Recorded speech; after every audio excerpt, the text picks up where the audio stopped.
हमारे फील्ड में, एजुकेशन में, अगर आप बच्चे को सब कुछ मान के बैठे हो तो आप 100% काम करोगे। और अगर आपने पैसे को सब कुछ समझा, मुझे इसमें लगता है एक चीज और मैं बोलूंगा कि इसमें एनर्जी भी डुअल हो जाती है जब हम लोग काम करते हैं। एग्जैक्टली, जब आपका विजन फेयर होता है ना तो उसमें मजा भी आता है यार। बहुत मजा आता है। आप खुशी खुशी कर रहे हो काम। हाँ, बिकॉज उसमें पैसे का लोभ नहीं होता बीच में। कई जगह पे ऐसा है ना भाई, इंजीनियरिंग कर ली, इंजीनियरिंग करके आप जाते हैं किसी बड़ी कंपनी को ज्वाइन करते हैं, अच्छा पैकेज भी मिलता है, लेकिन उन्हें ऐसा लगता है कि हम कहीं ना कहीं खुश नहीं है। हाँ, वो बाद में सेटिस्फेक्शन नहीं है, चेंज करते पर हैं। हम जब किसी के लिए काम करें, अगर बच्चा उससे खुश हो रहा है तो हमें एनर्जी मिलती है। हाँ, मतलब कहीं ना कहीं इनिशिएटिव मिलता है तो उसका एक अपना अलग मजा है।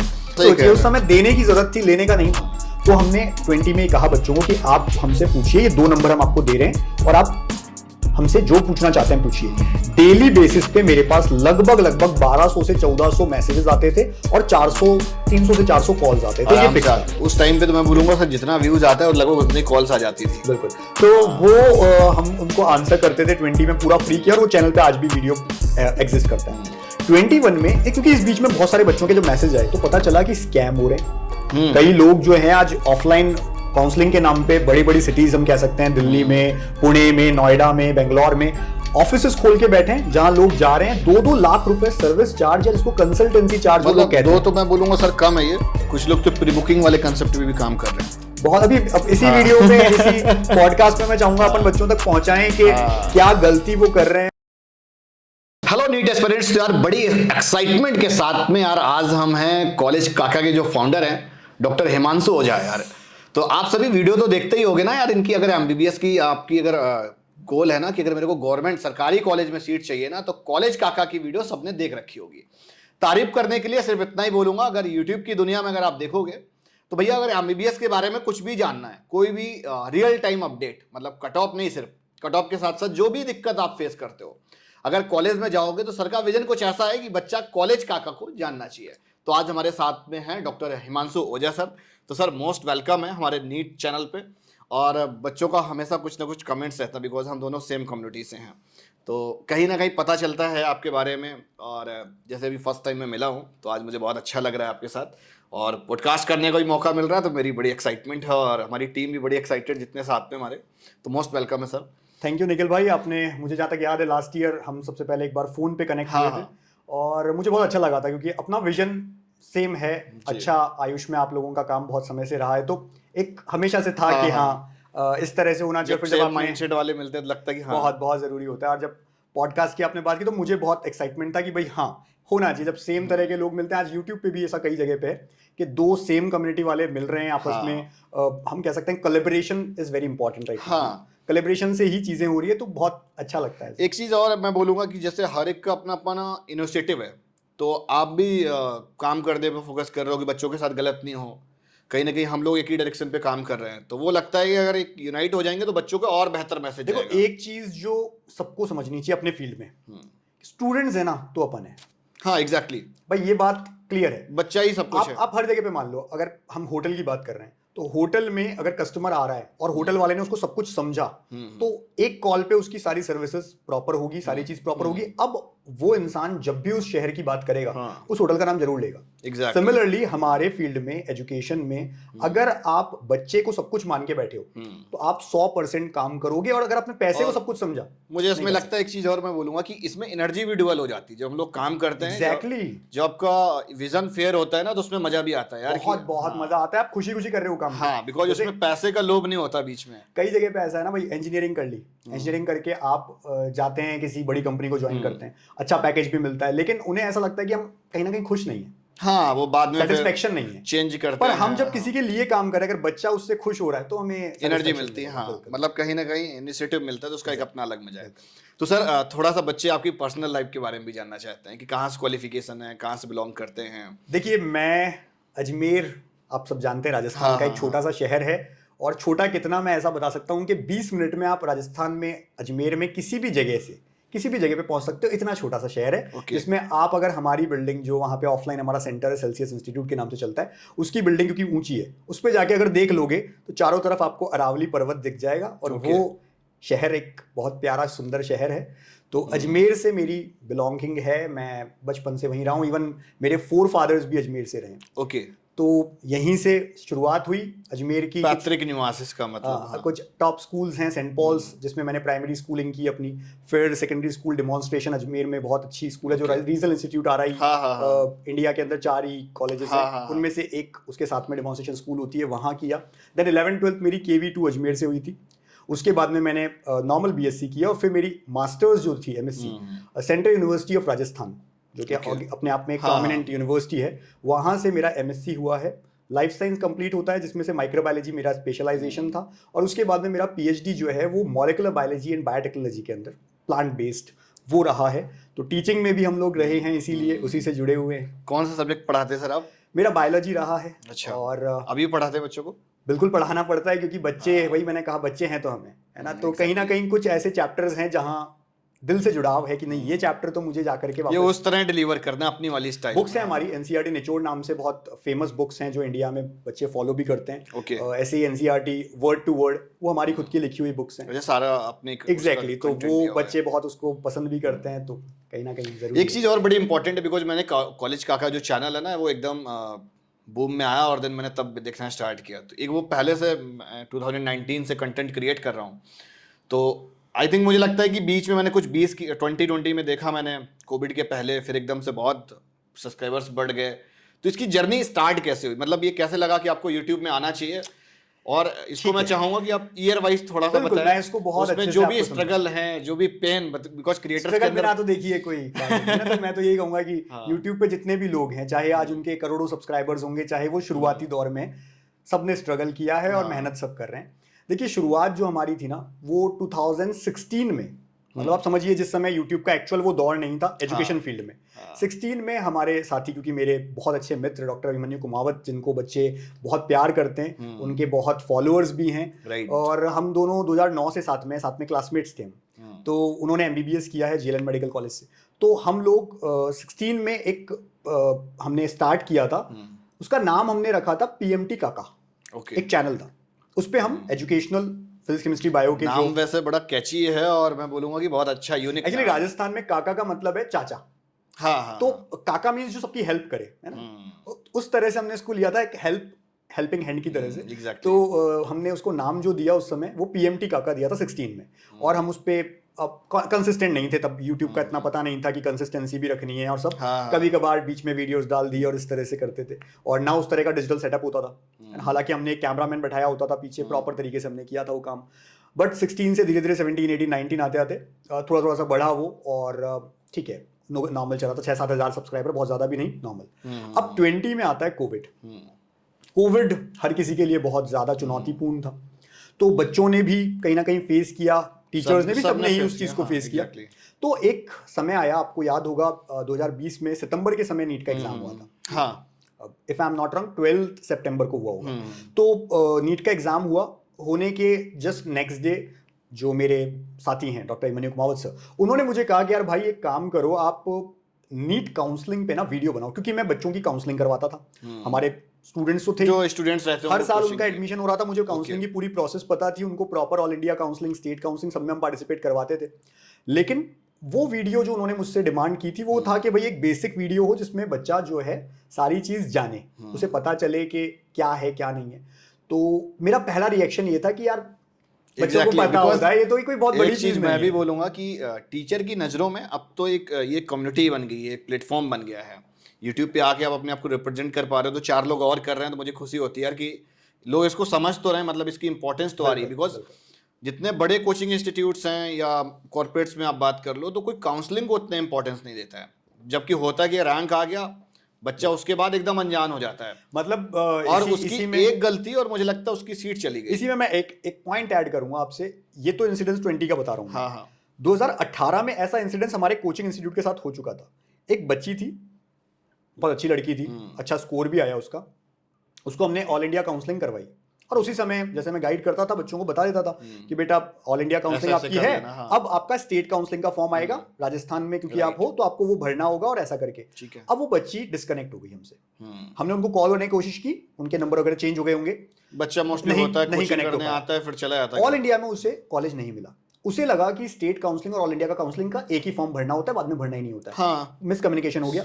अब वो बच्ची 1 महीना निकल गया, काउंसलिंग पूरी हो गई, वो वापस आई कि सर वो मेरा एडमिशन ही नहीं हुआ। कैसे नहीं हुआ? देखा तो भाई ये प्रॉब्लम हुई है। फिर उसको समझाया, बेटा आप कनेक्ट भी नहीं रहे, आप क्योंकि बाकी सब बच्चों को मिला। ये तो मैं बताऊं कि अब तो मतलब बच्चे थोड़े से अंग्रेजी मीडियम से आने लगे हैं, तो थोड़ा सा ब्रोशर पढ़ लेते हैं, समझ जाते हैं।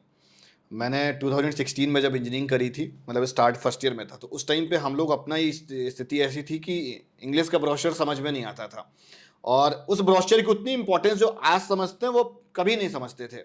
मुझे लगता है 90 पेज का ब्रोशर कौन पढ़ता है भाई, तो कुछ ऐसा शॉर्टकट तरीका हो। तो बहुत बार बच्चे क्या होते थे, मतलब IITs की मैं बात बताऊं आपको, तो बच्चे ने जैसे विड्रॉल पे क्लिक कर दिया, पासवर्ड डाल के सबमिट कर दिया, या किसी कैफे वाले भैया ने कर दिया, तो वो आउट हो गया, उसको IIT मिली। मतलब ये हर साल अभी के भी अगर आप पेपर्स उठा के देखोगे, टाइम्स ऑफ इंडिया में लास्ट ईयर भी एक बच्चे ने पिटीशन डाली थी सुप्रीम कोर्ट में कि एटलीस्ट जब कुछ ऐसा एग्जिट का ऑप्शन आया तो कुछ होना चाहिए। हाँ, तो मतलब इस तरह की कोई बड़ी फॉर्मेलिटी तो है नहीं। अब तो सिर्फ पासवर्ड वगैरह डाल के OTP भी आने लगा। पहले मैं आपको बताऊं कि OTP का सेक्शन नहीं था आज से 3 साल पहले, तो सीधा उसने पासवर्ड डाला और वो पासवर्ड मेनली क्या होता है, सेव हो जाता है सिस्टम पे, सबमिट कर दिया, चला गया। तो मेरी थोड़ा सा जर्नी में आने का एक रीजन रहा, क्योंकि मैं JEE में भी मतलब कोइंसिडेंसली जैसे आपने स्टोरी बताई, तो इसलिए मेरे मन में भी अपनी स्टोरी आ गई। तो मैंने JEE जब दिया हुआ था तो उस टाइम पे मुझे NIT वगैरह मिल जाता, तो स्पॉट राउंड वगैरह हम लोगों ने किया ही नहीं था। और मेरी सिस्टर की भी बहुत अच्छी रैंक थी, मैंने एक वीडियो में बताया हुआ था, 1100 रैंक थी UPTU में उस टाइम पे। तो लोगों ने बोला कि प्राइवेट कॉलेज मिलेगा गाँव में, तो किसी ने पार्टिसिपेट ही नहीं कराया। तो ये मतलब 2-3 स्टोरी हैं। और उसके बाद में एक मेरे फ्रेंड्स का था, वो स्कैम उसके साथ में हो गया। हुआ क्या कि उससे कुछ करीब 1,60,000 रुपए के आसपास ले लिए गए। फ्रॉडर्स तो बहुत और हैं। रीप राजस्थान का जो काउंसलिंग होता है उसका उसने फॉर्म भरा दिया, और वही काउंसलिंग हम लोगों ने किया कैफे से भर के 700 रुपए में। सही बात है। तो ये एक बहुत बड़ा मार्केट स्कैम है। तो ये मतलब पता चला कि हाँ, इस पे थोड़ा सा वर्किंग करना चाहिए। वही एक जर्नी का हिस्सा रहा कि तब ये इंसिडेंट्स हो चुके थे, पता था कि हाँ। अब 20 में जब ये वीडियो की बात आई तो मैंने जाकर के, एक ह्यूमन टेंडेंसी है कि हम सर्च करते हैं कि भाई यूट्यूब पे, इंटरनेट पे है क्या, पढ़ा क्या है, जो हम दे तो और बेहतर दे। हाँ। और उस समय तो नई चीज थी कि भाई इन्फॉर्मेशन सारी लेकर के ही करो, खुद से डेवलप करना तो एक इंसान ने धीरे धीरे सीखना था। तो मैंने कहा भाई देखते हैं। यूट्यूब पे मैं गया और मैं सरप्राइज था कि एक सिंगल वीडियो नहीं था नीट काउंसलिंग पे जिसने एक्सप्लेन किया हो कि नीट काउंसलिंग होती क्या है, कौन सी ऑल इंडिया काउंसलिंग, कौन सी स्टेट काउंसलिंग, कोई नहीं जानता था। फिर मैं गया गूगल पे, जो हर कोई बच्चा करता भी है, तो वही हमने किया।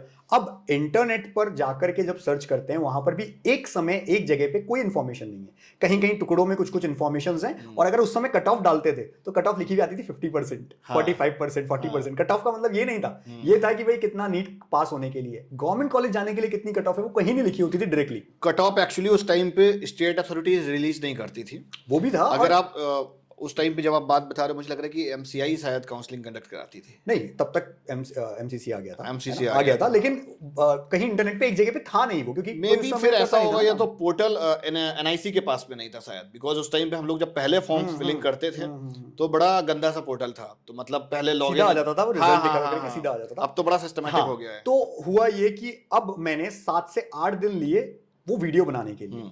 तो मैं लगा, मैंने ब्रोशर्स उठाए, उस साल जो हमारे बच्चे सेलेक्ट हुए थे उनको बैठाया कि भाई कोई ऐसी चीज तो नहीं कि मैं मिस कर रहा हूँ, भाई आप ऐसे ऐसे गए थे, आपने ये किया था, राजस्थान का बच्चा था, स्टेट काउंसलिंग में आप गए, अच्छा जयपुर गए थे ऑफलाइन काउंसलिंग सेकंड, पूरी बात मतलब मैंने समझी, अलग अलग बच्चे से बैठा करके उनको लिखा अपने पास, और फिर वो वीडियो बनाया जो कि शायद 17 सितंबर के आसपास 2020 में आया था वो वीडियो। आज भी नीट काका JEE हमारा जो मेन चैनल है उस पे वो वीडियो प्रेजेंट है, और लगभग 9,40,000 के आसपास वो व्यू अब तक ले चुका है। अरे वाह। और वो वीडियो ने लगभग सारी चीज चेंज कर दी। मतलब ये टर्निंग पॉइंट रहा। टर्निंग पॉइंट नीट काका JEE के लिए भी था ऑब्वियसली, और कॉलेज काका तो बाद में बना है।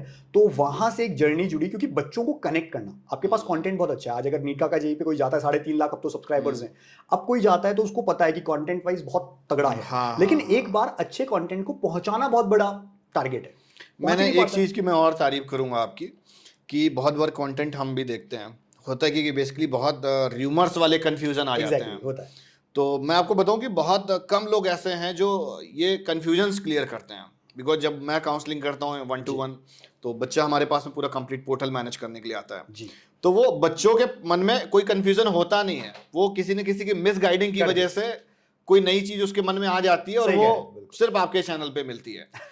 मैं इस चीज की तो तारीफ करूंगा। मतलब बाकी कंटेंट तो सारे ही दे रहे हैं अपने अपने एफर्ट्स पे, बट इस तरह का कंफ्यूजन, जैसे किसी टीचर ने कुछ डिलीवर कर दिया अब उसने वो ब्रोशर पढ़ा नहीं, उसने अपने 2-3 साल लेकिन भाई हो क्या रहा है ना यहाँ पे, हाँ। मैं थोड़ा सा बच्चों को फिर से गाइड करने के लिए कहूंगा। हो क्या रहा है ना, इस समय YouTube पे बहुत अच्छे अच्छे टीचर्स हैं हाँ। जो इंडिविजुअल टीच करते हैं, कोई फिजिक्स कोई केमिस्ट्री हाँ, कोई बायो, राइट। इंडिविजुअल बहुत अच्छे टीचर्स हैं। मैं फिर से उनकी टीचिंग की तारीफ करूँ कि मैं खुद भी टीचर हूँ तो मुझे पता है बहुत अच्छे टीचर्स हैं। लेकिन वो क्या करते हैं ना, क्या पता व्यू के लिए, या हो सकता है उनका भी मन साफ हो के बच्चों को अपने को कंटेंट मुझे डिलीवर करना इसमें है, एक चीज वो ये- बिना पढ़े बिना हाँ, चीजों को exactly, समझे हाँ। वो सीधा वीडियो बना देते हैं, जैसे नीट के फॉर्म आ गए, इसमें ये हो गया वो हो गया, बिना कुछ जाने। और वो मुझे सबसे बुरा लगता है कि वहां बच्चा कई बार मिसगाइड हो जाता है। यही तो, इसी वजह से तो बच्चा मेरे पास पोर्टल मैनेज और करने के उन लिए आता टीचर्स है। के ना अच्छे व्यूज जाते हैं, हाँ। 5-5 6-6 लाख चल जाते हैं कई बार। अब वो इतने लोगों के पास गलत इंफॉर्मेशन चली गई, वहां दुख होता है। तो मैं ऐसे टीचर्स को भी ये कहूंगा कि भाई कोई बात नहीं, आप पढ़ के कर दीजिए, सेम काम आप कर रहे हैं, अच्छा कर रहे हैं, आप अच्छे टीचर्स भी हैं, बस काउंसलिंग रिलेटेड है कोई भी ऐसी चीज रिलेटेड जिससे बच्चे का पूरा फ्यूचर जुड़ा हुआ है, उसको थोड़ा आप अपनी तरफ से पढ़ के करिए, Actually, ऐसे ही कहीं से सुन के एक नहीं चीज करिए। को मैं और इस पे कन्वे करूंगा कि काउंसलिंग ना जनरल ओपिनियन पे नहीं चलती है, ऑब्वियस ही बात है, और जो गड़बड़ी होती है वो जनरल ओपिनियन से होती है। बिल्कुल होती है, तो आपको क्या करना है, ब्रोशर को रीड करना है, करना चाहिए। एटलीस्ट मैं बोलूंगा सर डिलीवर कर रहे हैं या मैं डिलीवर कर रहा हूँ, कोई भी उसके डिलीवर बाद कर भी रहा देखो, हूँ, जाके क्रॉस वेरीफाई करो ना यार, कौन सा ब्रोशर नंबर पे कहाँ पे दिया हुआ है, जो कह रहे हैं वो सही कह रहे हैं कि गलत कह रहे हैं। मैंने एक चीज और मैं बताऊं, याद आ रहा है मुझे, थोड़ा सा प्रीवियस जाए तो बहुत बार ऐसा हुआ कि एक मैंने कंटेंट कुछ होता है ना कि कभी कभी गलत डिलीवर हो जाता है, तो मैंने डिलीवर किया, किसी ने मेरा वीडियो देखा, उसने भी गलत डिलीवर कर दिया। हाँ वो तो होता है, बिल्कुल तो होता है। ये आप ये चीज समझो ना कि अगर एक बाई डिफॉल्ट अगर किसी ने गलत डिलीवर कर दिया तो वो कॉपी होते हुए चला जाता है। बिल्कुल होता क्या है कि हम इन्फ्लुएंसर्स हैं तो बच्चे हम पे फेथ करते हैं, जैसे आपके ऊपर एक ब्लाइंड फेथ है, कल को अगर आपके बिल्कुल होता है। टंग से भी कोई एक मतलब गलत रूल निकल गया, आधा अधूरा एक्सप्लेन करके भी निकल गया, तो वो बच्चे सच मान बैठते हैं, वो बोलते हैं कि वो एनटीए पे कम बिलीव करते हैं, और वो जैसे हम लोग डिलीवर कर रहे हैं वो क्रिएटर्स पे ज्यादा करते हैं। ये चीज है। मैं ना भगवान में बहुत मानता हूँ, और आपकी ये जो लास्ट बात है ना, आप मानेंगे नहीं, होता है लोगों के साथ अलग अलग, कि भगवान के पास जाते हैं दुख के समय, कुछ जाते हैं कि भाई ठीक है कुछ अच्छा मिल गया, तो हाँ। अधिकतर लोग 90% तो वही है जो दुख के समय जाते हैं, सुख में तो पूछते ही नहीं है। हाँ। मेरा हमेशा का है डेली 5 मिनट 10 मिनट भगवान से बात करनी है, और वो नॉर्मल बात करनी है, ना मैं कभी उनसे कुछ मांगता हूँ ना मांगने मैंने का जरूरत ही नहीं है। नहीं सर, जरूरत सबको होती है, लेकिन हाँ। मैं ये समझता हूँ कि वो साथ हैं, भगवान साथ हैं। और मैं उनसे एक चीज रोज कहता हूँ, वो यही होता है कि बस किसी बच्चे के साथ गलत ना हो जाए। ये मैं हमेशा कहता हूँ, क्योंकि ये एक बहुत इंपॉर्टेंट बात है। अगर किसी की गलती मेरी वजह से, अगर किसी की थोड़ी सी भी गलती हो गई, उसकी लाइफ खराब हो गई, तो मैं शायद उसको कभी नहीं भूल पाऊंगा। तो वो चीज बहुत गलत हो जाती है हाँ, किसी ये के तो लिए। मतलब मैं ये आपको नहीं कर बताऊं सकते। कि हर साल हम लोग कुछ ना कुछ स्कैम पर वीडियो बनाते हैं, फिर भी स्कैम होते हैं, मिस्टेक्स पे वीडियो बनाते हैं, फिर भी मिस्टेक्स होती हैं, तो हम लोग तो इसी को रिड्यूस करने की कोशिश कर रहे हैं। वीडियो की शुरुआत इस बार मैंने काउंसलिंग में जो आपका नीट का फॉर्म आया था उसमें यही की थी कि भाई वीडियो इसलिए बना रहे हैं कि आप गलती मत कर देना। और उसके बाद फिर वो हर दिन के लगभग मेरे पास तो 400 से 500 मैसेज डेली होते हैं कि सर ये गलती हो गई वो हो गई। तो बच्चा भी कहीं ना कहीं, मैं मानता हूँ इंसान है, गलती कर सकता है, कोई दिक्कत नहीं है। लेकिन जो अपना क्वेश्चन चल रहा था, मैं उसी पे वापस आ जाता हूँ, क्योंकि आपने पूछा था कैसे जर्नी। तो 20 में मैं फिर से बता देता हूँ कि हमने वो वीडियो बनाने के लिए बहुत मेहनत की, वो वीडियो लेकर के आए, वहां से सब कुछ चेंज हुआ। अब काउंसलिंग में हम धीरे धीरे सब कुछ बताने लग गए। उस साल बहुत बढ़िया नीट का जेईई काउंसलिंग भी चल रही थी, टीचिंग भी चल रही थी। और 21 में हमने ये डिसाइड किया कि हम इन्हें अलग अलग रखें, क्योंकि हमारी कंपनी नीट का जेईई प्राइवेट लिमिटेड है, और उसमें ऑलरेडी फिजिक्स केमिस्ट्री बायो का कंटेंट जाता है, बुक्स हमारी नीट का ये आपने बहुत अच्छा डिसीजन लिया, मैं आपको बोलूंगा कि एक बार टफ जरूर होता है। देखिए हाँ। अगर उस समय की मैं बात करूं, अगर मेरी जगह कोई और हो तो एक बार सोचेगा कि यार अब नया चैनल बनाना, जीरो से शुरू करना कितना टफ है ना। ये कैसे मैं कैसे कोरिलेट कर लेता हूँ चीज़ों को। जैसे मैंने एक जो जेई का चैनल है वो अलग बना रखा था, फिर मैंने नीट का अलग बनाया, बिकॉज मैं पढ़ाता तो हूँ नहीं। तो ये मुझे बहुत अच्छा लगा कि जब कॉलेज काका के नाम से अलग चैनल बना, तो मुझे लगा कि यार कुछ काउंसलिंग को कोई इंपॉर्टेंस तो दे रहा, कोई समझ तो रहा है इस दुनिया में। जब से उसके बड़े बीच में यही होगा, 20 में ऑलरेडी नीट काका जेईई आ गया, 21 तक सही चल रहा था। अब कॉलेज काका की नीट जो पड़ी ना सर, वो यहीं पर थी कि कुछ बच्चे जब बीच में हमको बताते थे, इस बीच में, क्योंकि जब हमने 20 में फ्री काउंसलिंग करी, जब वो वीडियो आया, तो उस वीडियो को अगर आप ढंग से देखेंगे, नीट काका जेईई पे आज भी है, तो उसका लास्ट आप देखिए, उसमें हमने बोला है कि हम फ्री में इस बार आपको गाइड कर रहे हैं, आप ये 2 नंबर लीजिए, क्योंकि कोविड था। कोविड में अगर मैं किसी से एक पैसा भी लेता तो मैं कैसे जीता, कुछ सोचिए। उस समय देने की जरूरत थी, लेने का नहीं था। तो हमने 20 में कहा बच्चों को कि आप हमसे पूछिए, ये 2 नंबर हम आपको दे रहे हैं, और आप हमसे जो पूछना चाहते हैं पूछिए। डेली बेसिस पे मेरे पास लगभग 1200 से 1400 मैसेजेस आते थे, और 300 से 400 कॉल्स आते थे। ये फिक्स था उस टाइम पे। तो मैं बोलूंगा सर, जितना व्यूज आता है और लगभग उतनी कॉल्स आ जाती थी। बिल्कुल। तो वो हम उनको आंसर करते थे। 20 में पूरा फ्री किया, और वो चैनल पे आज भी वीडियो एग्जिस्ट करता है। 21 में क्योंकि इस बीच में बहुत सारे बच्चों के जो मैसेज आए, तो पता चला कि स्कैम हो रहे हैं। कई लोग जो हैं आज ऑफलाइन काउंसलिंग के नाम पे बड़ी बड़ी सिटीज हम कह सकते हैं, दिल्ली में, पुणे में, नोएडा में, बेंगलोर में, ऑफिसेस खोल के बैठे हैं जहां लोग जा रहे हैं, 2-2 लाख रुपए सर्विस चार्ज या जिसको कंसल्टेंसी चार्ज वो लोग मतलब कहते दो हैं। तो मैं बोलूंगा सर कम है ये, कुछ लोग तो प्री बुकिंग वाले कंसेप्ट पे भी काम कर रहे हैं। बहुत अभी अब इसी हाँ। वीडियो में, इसी पॉडकास्ट में मैं चाहूंगा अपन हाँ। बच्चों तक पहुंचाएं कि हाँ। क्या गलती वो कर रहे हैं और क्यों लुटते हैं वो लोग इस वजह मतलब से। मन में कुछ ऐसा नहीं रखो यार कि लोभ नहीं होना चाहिए, अगर आपको आपकी जो स्कोरिंग है वही मिलना है, उसी के बेस पे बस मिलेगा। वही मिलना है, आपका पैसा पोटेंशियल नहीं बढ़ा सकता क्योंकि नीट वहां का। आपकी गलत सोच होगी, आप सोचोगे मेरे नंबर कम है, मुझे Exactly. गवर्नमेंट मिल जाए। जहां गलत सोच रखोगे आपके साथ भी गलत होगा। मैं आपको बताऊं कि मैंने एक बार, एक पेरेंट्स संभल के थे रहने वाले यूपी में, मेरे यहाँ से संभल काफ़ी दूर है, उनको मदर को मैंने काफ़ी कन्विंस करके समझाया फ़ोन कॉल पे कि मैम ऐसा इस तरह का कुछ नहीं होता है। अब वो मानने के लिए तैयार नहीं मेरे से, तो मैंने बोला आप ऐसा करो, आप आ जाओ, हम आपका करवाते हैं। जब वो आई तो मैंने उनको 1 घंटे बिठा के समझाया कि आप ये अपना पैसा किसी को नहीं दोगे, सही बात है। और मैंने बोला जो गाइड करना है मैं गाइड कर दूंगा। मुझे बहुत इस तरह के अलग अलग कॉलेज कॉल्स या मैसेज उस समय में मिले। एक बहुत हार्ट टचिंग जो स्टोरी थी, एक बंगाल से कोई बंगाल से थी नहीं, थी कहीं और यूपी साइड की थी। बंगाल में उनके साथ स्कैम हुआ था। तो उन्होंने बताया कि उनकी कोई अर्निंग्स बहुत अच्छी नहीं थी, बच्चे को कॉलेज लेना था। उन्होंने क्या किया कि ठीक है वेस्ट बंगाल में हम आपको गवर्नमेंट कॉलेज दिलवा देंगे। बंगाल में होटल में उनको बुलवाया, वहां जाकर उनके पास कुछ था नहीं। होटल वाला कंसेप्ट है, मतलब होटल वाला बंगाल में बहुत कॉन्सेप्ट है। तो हाँ। उन्होंने क्या किया, वहां पे बुलाया, और वो जो लेडी जिन्होंने मेरे से बात की वो रोते रोते बता रही थी पूरी स्टोरी। उन्होंने कहा सर मेरे पास ना मेरी ज्वेलरी थी, मैंने वो बेची थी और 12 लाख के आसपास मैंने किसी तरह से जुगाड़ किया था, वो उन्होंने मुझसे लिया और उसके बाद अपना फोन स्विच ऑफ कर दिया, मेरे से बात करना बंद कर दिया। अब मैं क्या करूं? तो मैंने उनको सबसे पहले कहा आप तो पुलिस के पास जाइए और कुछ नहीं कर सकते अभी आप फिलहाल।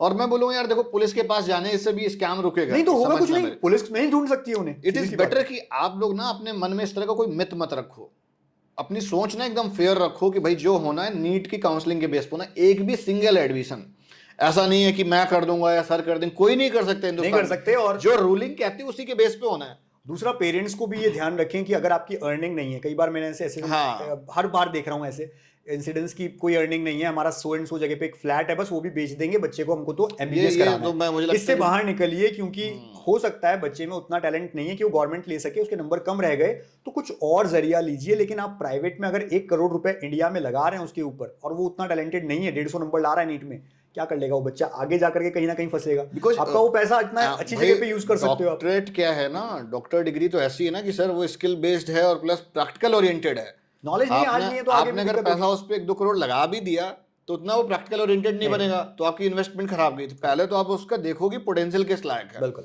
हम लोग जो बेसिक काउंसलिंग करते हैं, करियर काउंसलिंग, तो उसमें बच्चे के एक पोटेंशियल समझ में आता है, तो बहुत बार हम लोग पेरेंट्स को मना भी कर देते हैं। बिल्कुल। बिकॉज मैं 1-to-1 इंटरेक्शन करता हूँ तो उससे मुझे पता चल जाता है, तो मैं उनसे ये भी पूछता हूँ पैसा कहाँ से अरेंज करोगे, सोर्स क्या है आपका। ये तो होता है। तो बहुत बार लोग बोले सर एक प्लॉट पड़ा हुआ, प्लॉट निकाल देंगे बच्चे के लिए, तो सब कुछ करते हैं। तो मैंने उनको बताया, फिर उनको अलग बिठा के समझाना पड़ता है कि सर प्लॉट इसके लिए सेफ्टी के लिए बचा के रखो। नहीं, अगर वही बच्चा हाँ। 550 नंबर ला रहा है, 500 लेके आ रहा है, 500 ला रहा है, आप हाँ। ये सोच रखते हैं तो कोई दिक्कत नहीं है, क्योंकि बच्चे ने भी मेहनत की है। बच्चे के नंबर 150 आ रहे हैं, आपने मतलब सेकंड ड्रॉप करवाया। मैं बोलूंगा अगर 400 के भी ऊपर है तो आप इस तरह का भाई इन्वेस्टमेंट कर सकते हो। ठीक है, क्योंकि बच्चा आगे कहीं ना कहीं तो सक्सेसफुल हो जाएगा, वो दिक्कत है।